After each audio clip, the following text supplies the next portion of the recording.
I just wanted to say hello and start off this week with a reminder of God's goodness and His faithfulness. I have problems sometimes matching what God says in His Word to what reality is. So anyway, I had a tough time this past weekend just because I got some news from one of the kids and I didn't really like it. I mean, it wasn't anything bad, but it was something that I thought they should do one thing and they're thinking they should do something else.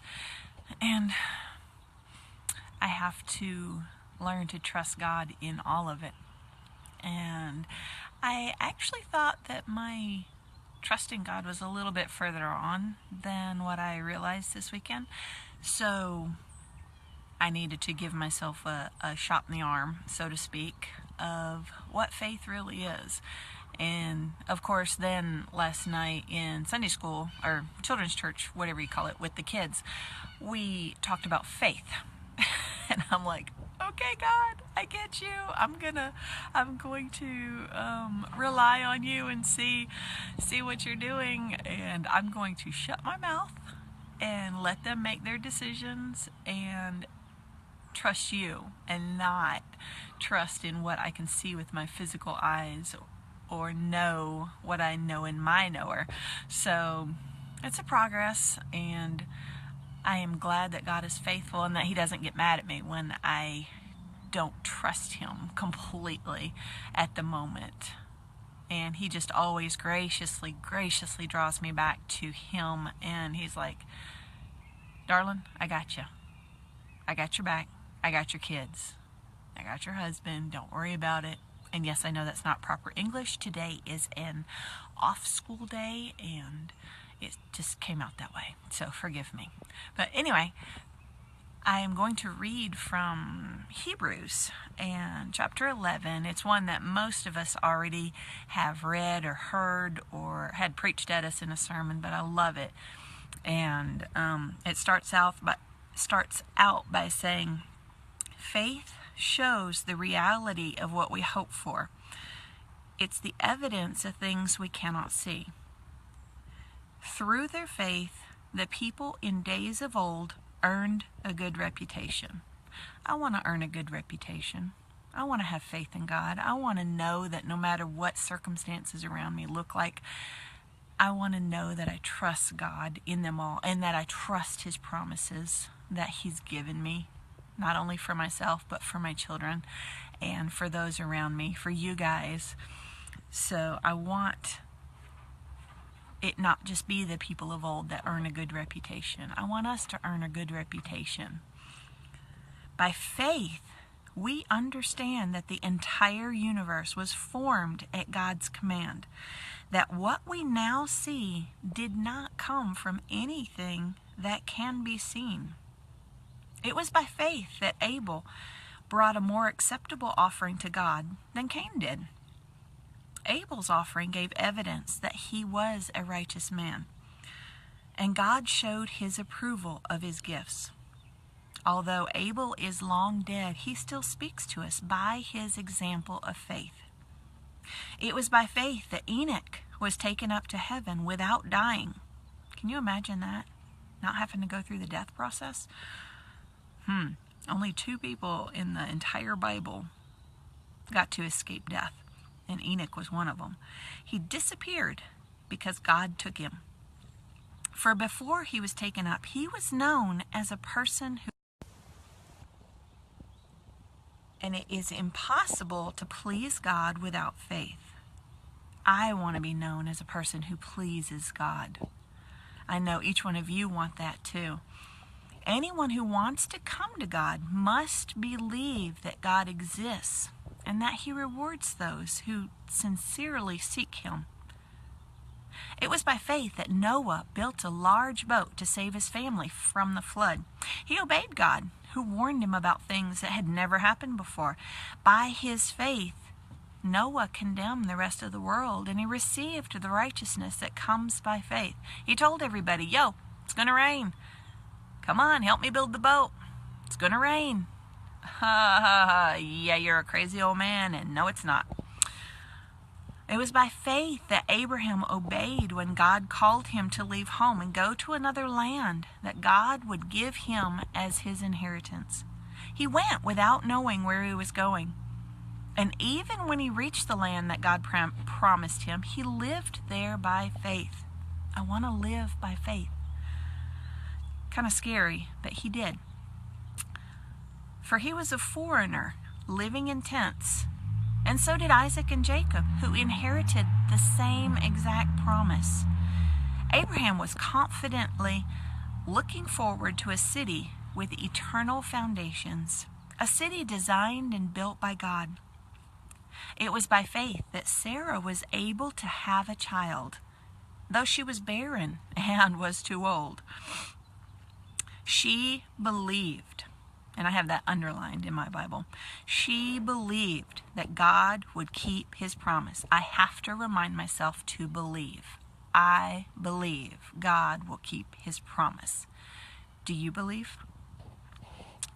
And so as a whole nation came from this one man who was as good as dead, a nation with so many people that, like the stars in the sky and the sand on the seashore, there is no way to count them. All these people died still believing what God had promised them.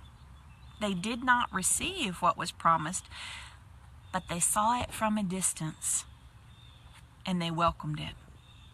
They didn't get to see every bit of the promise be fulfilled, but they believed and trusted that God would fulfill it. They never stopped believing it. They agreed that they were foreigners and nomads here on earth. Obviously, people who say such things are looking forward to a country they can call their own. If they had longed for the country they came from, they'd have gone back. But they were looking for a better place, a heavenly homeland. That is why God is not ashamed to be called their God, for he had prepared a city for them. It was by faith that Abraham offered Isaac as a sacrifice when God was testing him.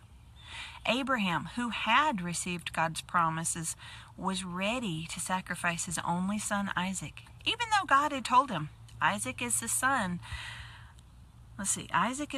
through whom your descendants will be counted.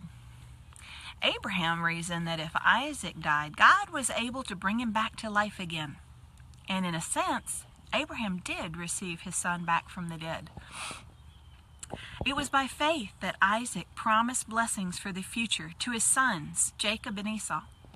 It was by faith that Jacob, when he was old and dying, blessed each of Joseph's sons and bowed in worship as he leaned on his staff. It was by faith that Joseph, when he was about to die, said confidently that the people of Israel would leave Egypt.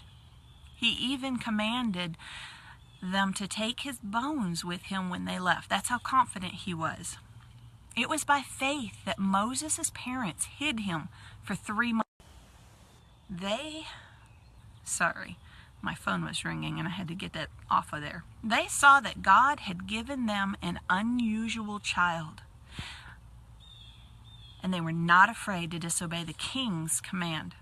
It was by faith that Moses, when he grew up, refused to be called the son of Pharaoh's daughter. He chose to share the oppression of God's people instead of enjoying the fleeting pleasures of sin.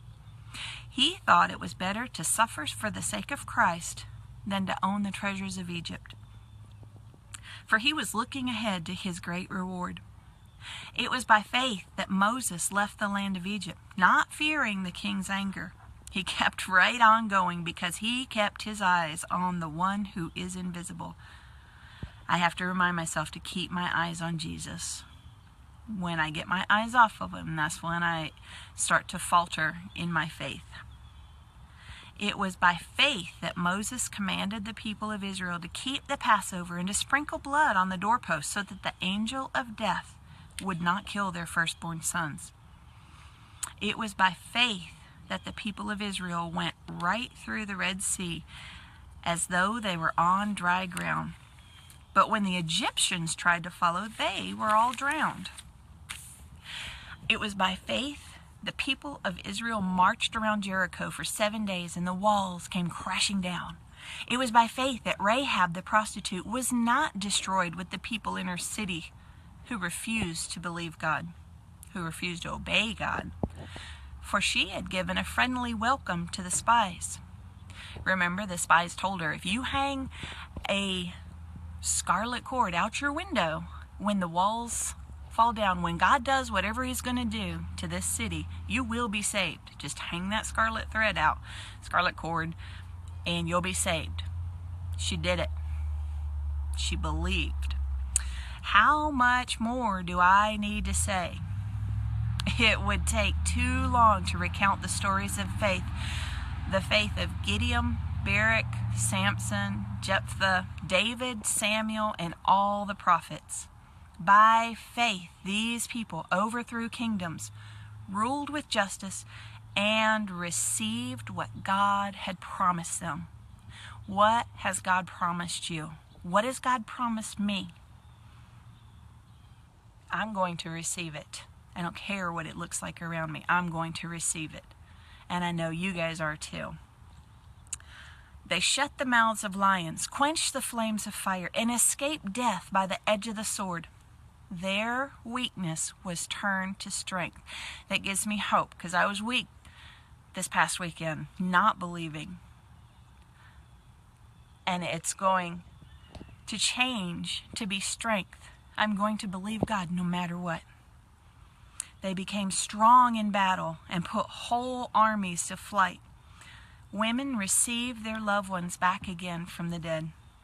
But others were tortured, refusing to turn from God in order to be set free. They placed their hope in a better life after the resurrection. Some were jeered at, and their backs were cut open with whips. Others were chained in prisons. Some died by stoning. Some were sawed in half, and others were killed by the sword. Some went about wearing skins of sheep and goats, destitute and oppressed and mistreated. They were too good for this world, wandering over deserts and mountains, hiding in caves and holes in the ground. It doesn't say life is going to be easy.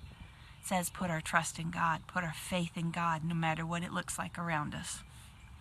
All these people earned a good reputation because of their faith, yet not one of them received all that God had promised. For God had something better in mind for us, so that they would not reach perfection without us. Therefore, since we are surrounded by such a huge crowd of witnesses to the lives of faith, the Bible is full of it. I have so many examples, and there's not time to go into it. That's what he's saying. And we're surrounded by that cloud of witnesses. We're surrounded with people that believe and that have that faith. It says, therefore, since we're surrounded by such a huge crowd of witnesses to the life of faith, let us strip off every weight that slows us down. Worry, fear, unbelief, especially the sin that so easily trips us up. For me, it's worry, which just means that I am not trusting God to do what he said he will do. I'm not going to live that way. Let us run with endurance the race that God has set before us. We do this by keeping our eyes on Jesus. We can't be strong enough in ourselves. We can't do it. We can't be good enough, strong enough, faithful enough, but we can keep our eyes on Jesus, and he will do it. He promises. We do this by keeping our eyes on Jesus, the champion who initiates and perfects our faith. Because of the joy awaiting him, he endured the cross. Thank you, Jesus. Disregarding its shame. Now, he is seated in the place of honor beside God's throne. Think, of all the hostility he endured from sinful people for me, then you won't become weary and give up. After all, you have not yet given your lives in your struggle against sin. Jesus gave his life for me.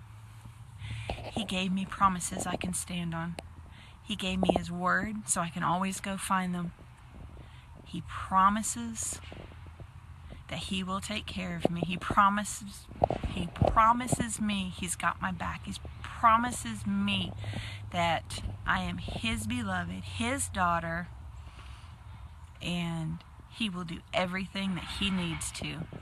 So, I am going to work on my faith and remember that no matter what I see around me, no matter what the storm looks like, no matter what I think my children's decisions should be, or my family or anything, it doesn't matter what I think. I just have to trust God, and I choose to do that. I'm telling you right now, I choose to trust God in all of it. So let's walk forward together. Let's lock arms. Let's show our faith. And I hope you guys have an amazing day. And pray for me. I will be praying for you. I love each and every one of you. I'll talk to you later. Bye.